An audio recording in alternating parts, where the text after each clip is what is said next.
Hello, I'm Darren Magee and welcome to my Mental Health Information and Awareness channel. Today's topic is following on from a previous video I'd made on emotional incest, and the question was asked if I would outline some of the effects that emotional incest has on that child when they become an adult. Now, if you like this video, if you find it helpful, please check out my other videos on mental health related topics, and please consider subscribing to my channel. But just as a reminder, this video is for information purposes only. It is not a substitute for support from a mental health professional, nor is it a tool to be used to diagnose someone. Now, just to recap, emotional incest, it's not sexual. Emotional incest is sometimes referred to as covert incest or enmeshment. It's when a parent relies on a child for their own emotional needs being met, their own emotional support, looking for advice and validation, but in ways that would be more appropriate to get from another adult. There can be many different reasons for this. There may be an addiction, there may be an estranged partner there may be narcissism or some kind of underlying mental health condition. Other times it may be something like, say, if that parent were to have an emotionally distant or absent parent themselves. So the relationship with the child is their way of over-connecting. It's a way of, if you will, it's a way of trying to compensate for the emotional gaps and void that they feel in their own life. Now, a child's dependency, the child's love for the parent is very strong. But when that natural bond is exploited for whatever reason, perhaps the parent is unable or perhaps unwilling to set or to recognize appropriate boundaries, the closeness the child feels can become suffocating, and that can create an emotional burden, a dependency that lasts well into adulthood. And there may be difficulties in recognizing appropriate boundaries. As an adult, they may have a strange, uncomfortable feeling about the parent's behavior, the relationship they have with the parent. Again, they may feel overburdened by that relationship and the expectations that are placed on them. Now, in many cases, as an adult, they may be able to create healthy boundaries of their own between themselves and that parent. However, when the unhealthy relationship with the parent continues in the adulthood, like they go from the role of surrogate partner in childhood to caretaker in adulthood, they are enmeshed.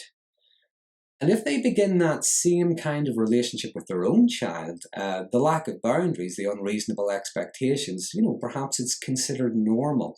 This would be known as generational enmeshment. In other words, the cycle repeats itself. And as an adult, there can be an uncomfortable, frustrating, even an obligated over-involvement in the parent's life, or perhaps the parent's involvement in their life. But there may be at times, say, a temporary sense of relief. There may be things like other priorities in their lives, other responsibilities, relationships with other people, with other partners. There may even be a physical distance, estrangement, even ultimately the death of that parent. These things may bring a sense of relief on some level, but the impact of emotional incest when an adult is significant. So let's have a look at some of the areas that it impacts. Firstly, there can be guilt over perhaps leaving the parent, say moving away, getting married, getting a place of their own. Remember, they grew up believing themselves to be responsible for the parent's well-being. So how's that parent going to cope now that they're gone? What if they have a heart attack? They may find it difficult to settle into a new life, maybe even at times fearing contact from the parent. What's wrong now? What am I going to have to sort out now? Always worried about how the parent is doing. Sometimes the belief would be, I'm okay if they're okay. And this can be problematic, particularly if they're in a relationship with someone else or have a family of their own. They may seem a bit distant, a bit preoccupied, on edge.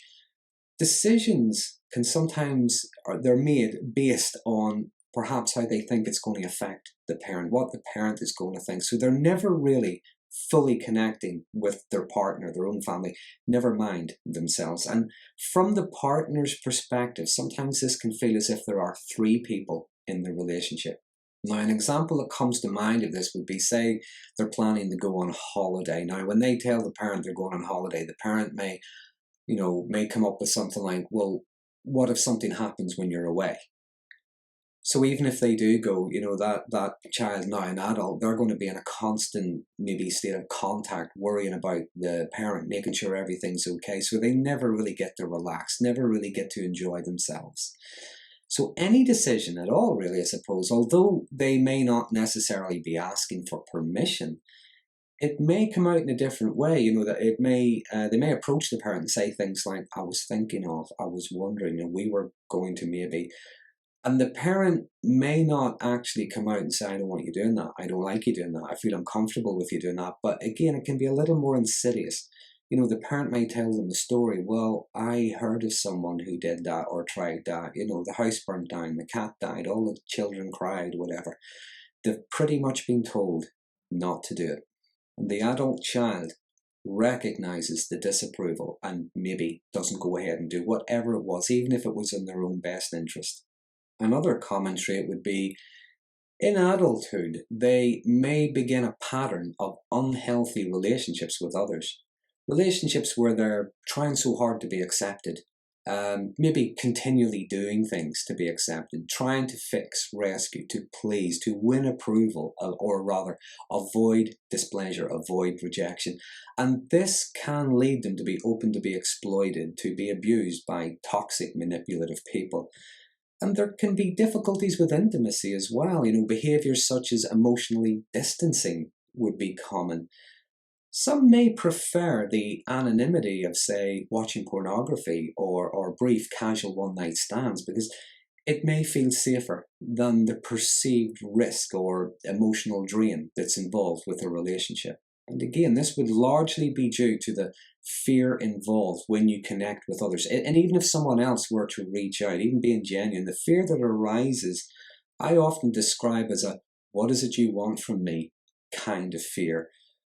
And another effect of emotional incest can actually be a sexual dysfunction. Men, for example, men may experience erectile dysfunction, or everything down there could be working just fine, but they struggle with that level of connection, that level of intimacy, and are unable to climax during sex. Now, women may experience the same kind of thing, not really feeling anything when they're being sexually active. But they can also experience a condition sometimes known as vaginismus. Low self-confidence can be another effect. Now, what I mean by that is always doubting themselves, difficulty being able to assert themselves with others, a difficulty setting healthy boundaries. Because remember, when growing up, the boundaries were very unclear. They shifted a lot, and they only really went one way. So there can be this belief that everyone else is much more important. Everyone else is much more powerful. Saying no, there's the risk of being rejected or just being trampled over. And this can bring persistent feelings of being inadequate, feeling powerless, feeling insecure in themselves, not trusting themselves, and living in a state of hypervigilance, waiting for the next emotional demand, waiting for the next emotional assault. There can also be a lot of guilt, a lot of shame, which can be very toxic. Now, guilt over, say, growing up even, guilt over moving away, moving on, having any kind of their life at all, their own life at all, can bring a feeling of guilt. They can feel guilt over leaving that parent to cope with life on their own, shame over their own upbringing. And especially so when they see the relationships that other people have with their parents, when they realize how unhealthy their own upbringing was. Now, if during their upbringing there had been, say, a divorce, a separation between the parents, if that parent had alienated them from the other parent, there may be shame over how they behaved, how they reacted towards the estranged parent.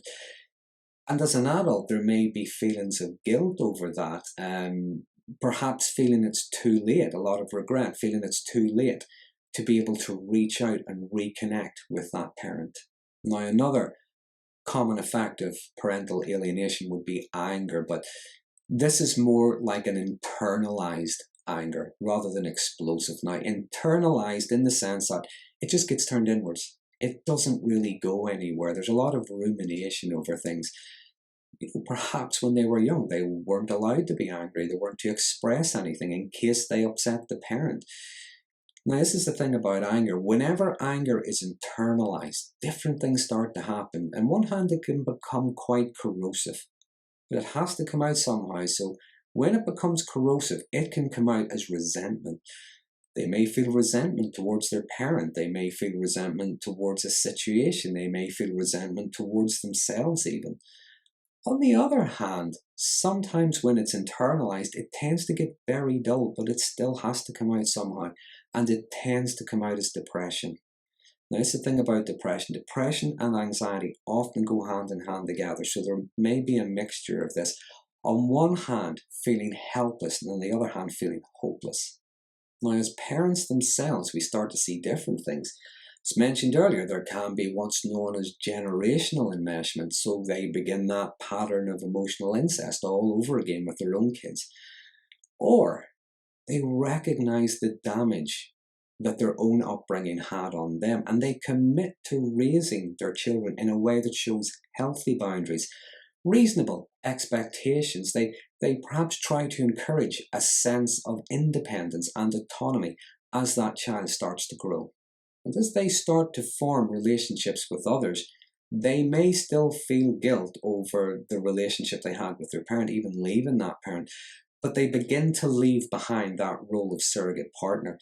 They give the parent, the way I phrase it is, they give the parent permission to just sort themselves out, to be disappointed, discontent, whatever it is. Now, lastly, and this is only speculation based on both personal and professional experience, I think, and it's not true in every single case, but given the right kind of disposition of the child, the nature of the relationship with the parent, the degree of the conditioning involved during their upbringing, I think this is where we see the forming of the closet narcissist. Now, the closet narcissist has all the characteristics and behaviours associated with narcissism. There's that sense of importance, entitlement, resistant or sensitive to criticism. There's that lack of empathy. The key difference being, it's not themselves they worship. It's not themselves that is the centre of the universe. It's the parent. Because sometimes that trauma bond between them and the parent is so strong, even though they know it's not healthy for them, they cannot at times even hold in their head the thought of that parent being at fault for anything. Now, they're just some of my thoughts on the effects of enmeshment, of emotional incest when an adult. There's a lot of things I may have missed. You may have different experiences or beliefs of your own, so please feel free to use the comment box below. I do like reading your comments and responding to them whenever I can. If you like this video, please consider subscribing to my channel for future updates on mental health related topics, and until next time, thanks for watching.